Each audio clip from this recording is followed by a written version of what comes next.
এখনো বলে আম্মু আমার বাবা কোথায়, তখন তার কাছে জবাব দেওয়ার মতো কি উত্তর আমার কাছে আছে? আজও পর্যন্ত নাই।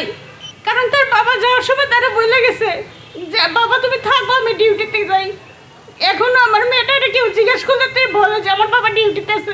আমার নাম ফারজানা আক্তার, আমার হাজব্যান্ডের নাম মোহাম্মদ আসাদুল্লাহ। উনি একজন পেশাগত হাউস ড্রাইভার, 7 নম্বর সেক্টর 6 নম্বর রোডের 5 নম্বর হাউজের পার্সোনাল হাউস ড্রাইভার। তা 19 তারিখে ওনার ডিউটি ছিল না, শুক্রবার দিন। আমরা একসাথে বাসা থেকে বের হয়েছি, তো সম্ভবত নামাজ পড়ে তারপর বের হয়েছে ওইখান থেকে। আনুমানিক 6টার পরে ওনার গুলি লাগছে। 6টার সময় আমার ছোটো বোন ফোন দিয়েছিল, তখন কথা বলছে যে আমি একটু বাহিরে আছি, বাসায় যেয়ে তোমার ফোন দিব। তো আমি প্রায় 6:28 বাজে তখন ফোন দিছে, ফোন অফ, ওনার ফোনে আর কোনো ফোন যায় নাই। তখন আমি দলিপাড়ায় ছিলাম, তখন ভাবছি যে হয়তো মাগরিবের সময় হয়ে গেছে, নামাজ পড়তে গেছে, হয়তো পরে ফোন পাওয়া যাবে। এই আশাতে আমি রাত 10টা পর্যন্ত বসেছিলাম।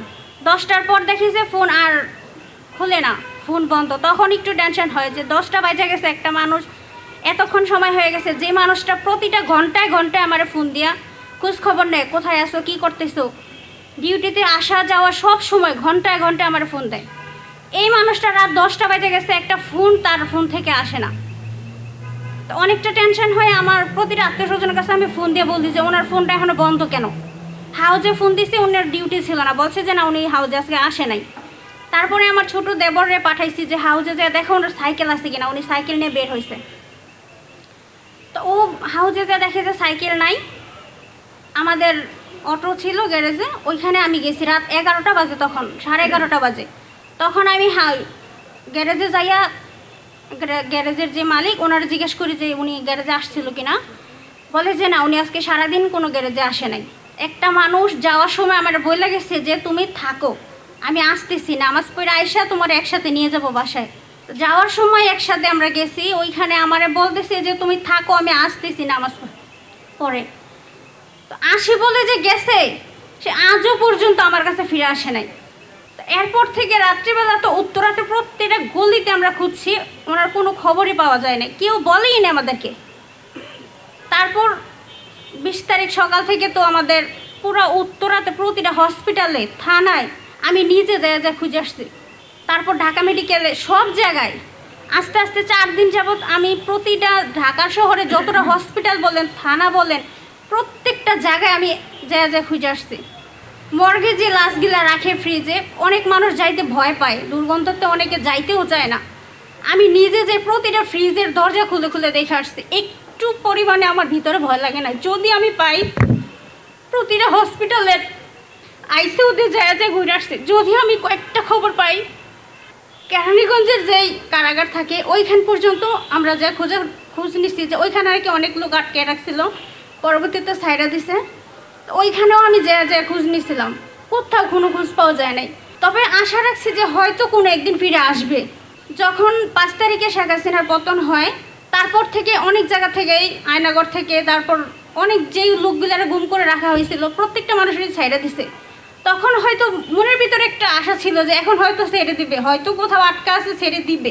ওই আশাটা নিয়েই আমি প্রতিটা দিন সকালবেলা বাসা থেকে বের হইতাম, প্রতিটা দিন রাত্রেবেলা বাসা যেতাম।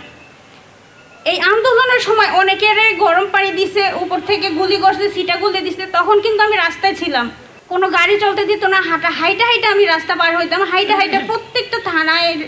তা আল্লাহর অশেষ রহমতে আমার কোনো ক্ষতি হয় না। আমি এরকম দেখছি আমার সামনে অনেকের অনেক ক্ষতি হয়েছে, কিন্তু আল্লাহর রহমতে আমার কোনো ক্ষতি হয় নাই। তবে আমি সব সময় মনের ভিতরে একটা আশা রাখতাম যে হয়তো আজকে আমি পাবো। এই আশাটা নিয়ে প্রতিদিন আমি বাসা থেকে বের হইতাম। আমার ছোট ছোট 2টা বাচ্চা আছে, আমার একটা ছেলে আছে 10 বছর বয়স, একটা মেয়ে আছে 4 বছর বয়স। আমার মেয়েটা এখনো বলে আম্মু আমার বাবা কোথায়, তখন তার কাছে জবাব দেওয়ার মতো কি উত্তর আমার কাছে আছে? আজও পর্যন্ত নাই। কারণ তার বাবা যাওয়ার সময় তারা বলে গেছে যে বাবা তুমি থাকো, আমি ডিউটিতে যাই।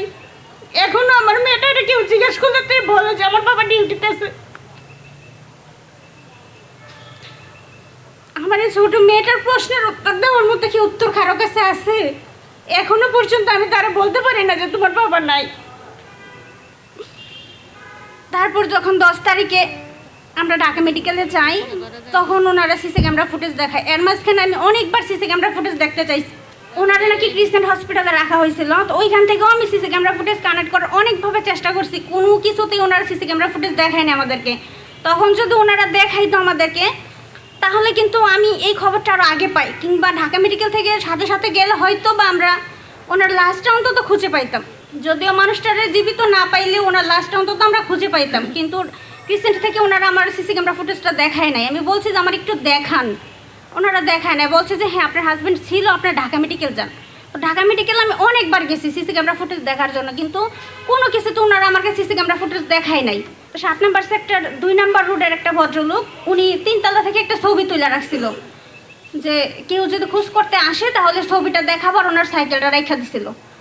তো 4 দিন পর আমরা ওইখানে যাইয়া সাইকেলটা কানেক্ট করি, আর ওনার ছবিটা আমি একটা ভালো ছবি দেখাইছি যে এই লোকটা কিনা দেখেন আপনি।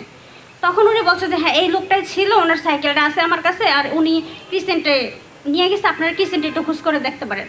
তো ওই ছবির ভিত্তিতেই আমরা ক্রিসেন্টে যাই, ক্রিসেন্টে কথা বলি, কিন্তু ওনারা বলছে যে হ্যাঁ এই লোকটা ছিল, আমরা সাথে সাথে রাত 9টা বাজে ঢাকা মেডিকেল পাঠিয়ে দিচ্ছি।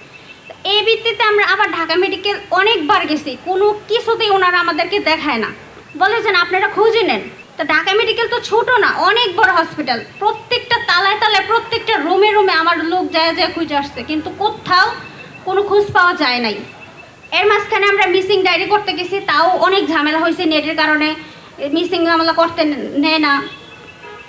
তারপরে 1 সপ্তাহ পর আমরা যে মিসিংটা ডায়েরি করতে পারছিলাম।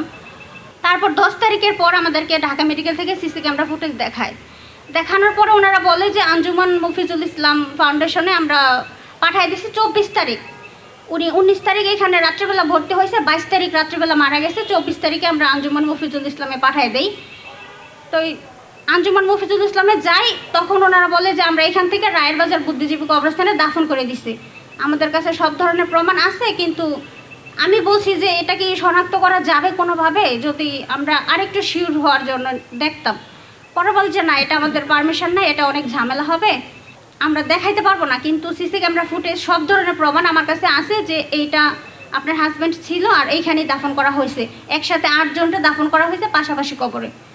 আমরা ওইখানেও যা দেখে আসছিলাম, পাশাপাশি 8টা কবর আছে, কিন্তু কোনটা আমার হাজব্যান্ডের কবর এখনো পর্যন্ত আমরা জানি না। তো এই সরকার যে থাকা অবস্থায় আমাদের যে কতটা দুর্ব্যবহার করছে আমাদের সাথে, এটা তো সবাই জানে।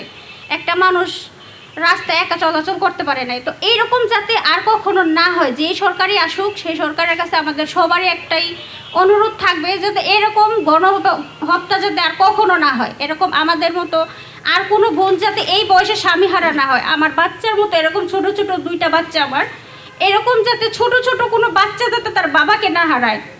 যারা এই কাজগুলো করছে তাদের জন্য উচিত বিচারটা হয়, সেটাই আমার আশা থাকবে পরবর্তী সরকারের কাছে।